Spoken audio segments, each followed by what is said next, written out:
Hey everybody, Rob here. It's time for a brand new Nuclear Revenge story. Screw me over when I trusted you, I'll frame you. Let's jump right in. Thank you for subscribing, and if you haven't yet, please hit that subscribe button for more daily Reddit stories. This happened somewhere in the Middle East. I, 22, met a guy named Ali through my best friend Ahmed. Ali seemed cool enough that we ended up hanging out a lot.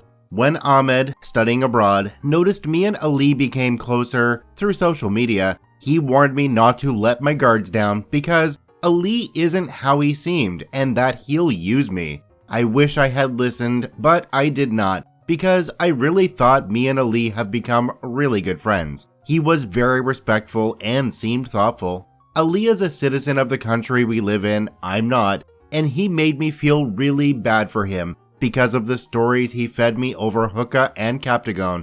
He told me stories about how his father abused him, his brother and mother, how they're about to be homeless because his father, who lives alone, would not pay rent. He was driving a really messed up car. Once, I was telling him about the dark web and everything that goes through it. He cried and begged me to find someone on the dark web who'd buy his kidney so he could provide for his family. I was sad. It's very bad luck for a citizen of this country to live almost below the poverty lines, so I felt bad for him. Toppled with Captagon, I was very generous to him too. Since we met, I was paying for everything: food, drugs, alcohol, hookah, and we were spending almost all day together. Whenever he mentioned a financial problem, I never hesitated to help.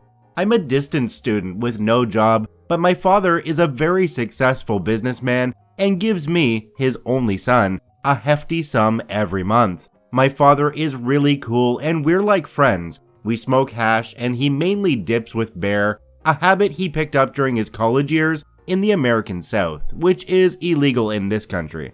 My father gets his hash and alcohol from his friend, who lived near a border town and is heavily involved in smuggling. Every 6 months, my father receives the goodies and he pays cash up front. Hash and alcohol are actually very expensive, so 6 months worth is a lot of money.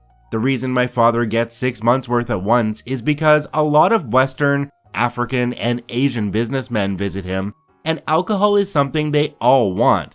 Now, Ali already knows all that. Unbeknownst to me, Ali had a greedy plan devised all along. He knew all the procedures involved during that transaction between my father and the smugglers, and he waited 6 months so he and his other friends can rob them. He sure was using me, and he was really good at it. I had mentioned to him that I was thinking about throwing a humble party when the goodies arrived. He asked me the exact day, and I told him without thinking. And that fateful day arrived, and he and his friends stalked our house until the refrigerated trailer arrived. Before they unloaded it, however, my friend and his crew of 6, masked, armed, and impersonating the police, raided our house, cuffed 2 of my uncles, 4 of the smugglers, and locked them in a room with 5 other clueless people who were in the house, and the robbers made off with the cash and the trailer. The locked up people genuinely believed the police were searching the entire house, so they sat quietly. They didn't know the police had already left. 2 hours later, my sister got to a dead, empty house and frantically called me.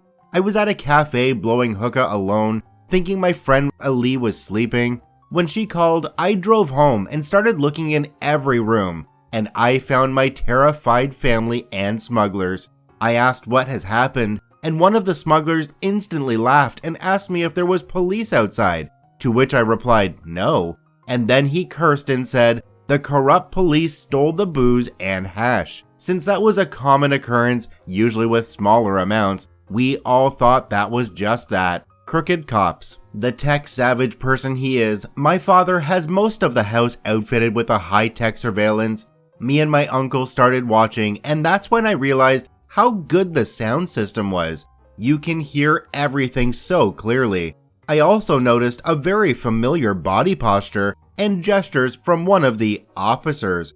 I thought, could that be who I think he is? When I heard his voice multiple times, I was dumbfounded and furious. I drove to his home and his car was not in the parking lot.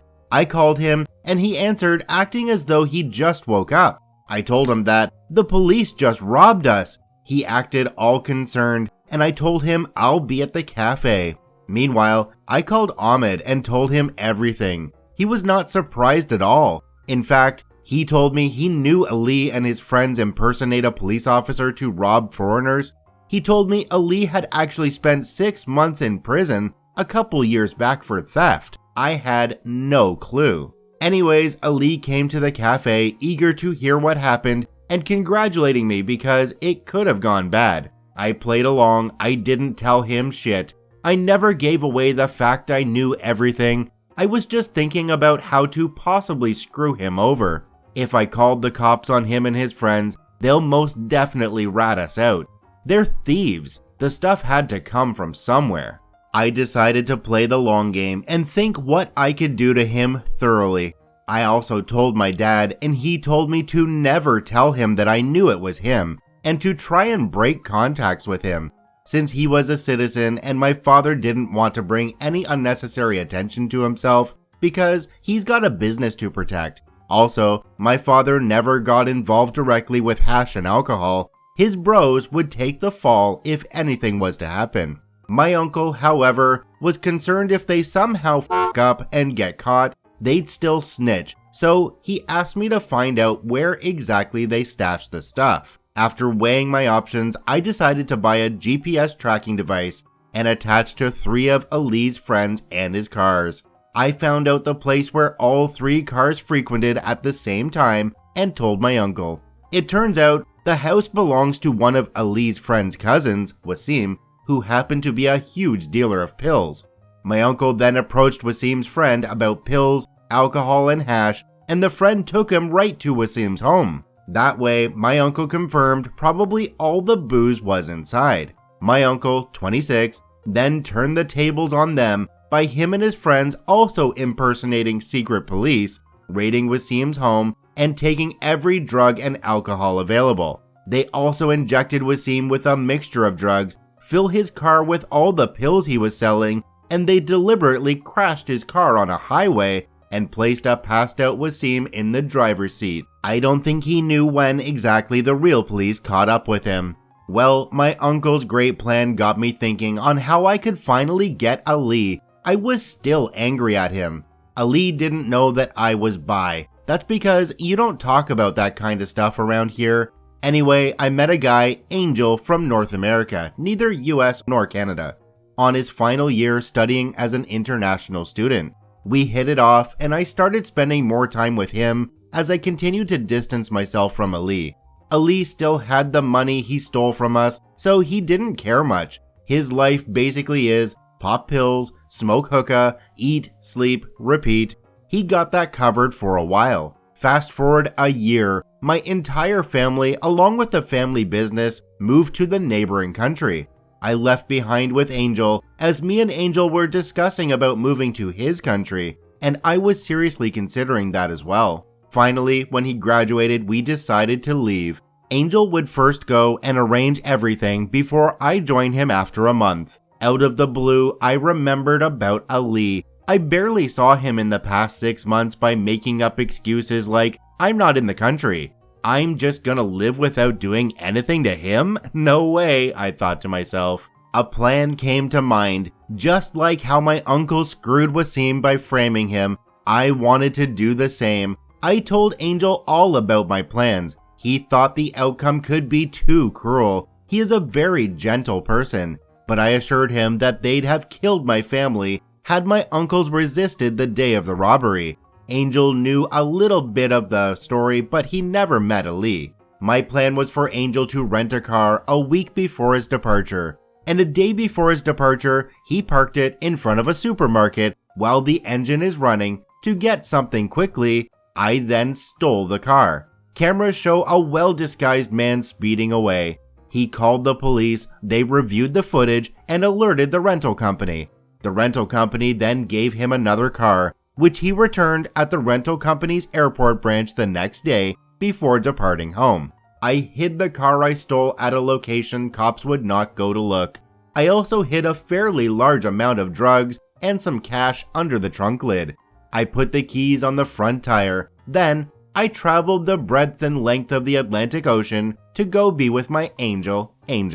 After overcoming jet lag and the confusion of time differences, I called Ali on Snapchat and asked him to please pick me and Mom from the airport within an hour, as my uncle couldn't pick us up as something urgent came up at the last hour, but he has left a car at location and the key is on the front left tire. Since Ali's car is a mess, he didn't offer to use his own. He assured me I had nothing to worry about. He picked up the nice BMW rental in less than 30 minutes and he let me know, "I'll see you at the airport," was his last words. I put the drugs under the trunk lid because airport security would always, without exception, lift up the lid to check. I later learned that he got 5 years for being in possession of a stolen vehicle and possession of drugs with intent to distribute. Whoa, the lead up to that story was huge, and then when it came to the main event, it was over in a flash. Kinda like my sex life.